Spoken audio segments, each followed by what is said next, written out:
Hey everyone! In this video, I'll show you how to fix iPhone internet not working after an iOS update, whether it's Wi-Fi or mobile data issues. Let's get started. First, turn airplane mode on and off. Swipe down from the top right corner to open the control center, enable airplane mode for a few seconds, then turn it back off. Now check if your internet starts working again.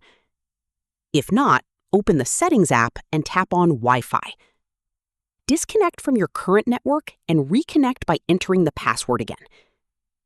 For mobile data issues, go to Settings/Cellular and make sure cellular data is turned on. The next fix is to restart your iPhone. Press and hold the power button and restart the device to clear temporary network glitches. After that, go to Settings, then tap on General and tap on Software Update, and check if a newer iOS update is available. Apple often releases bug fix updates after major iOS updates. If the problem continues, go to Settings, then tap on General, and tap on Transfer or Reset iPhone.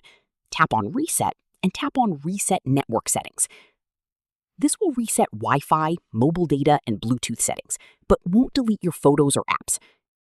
And that's it! Your iPhone's internet connection should now be working properly.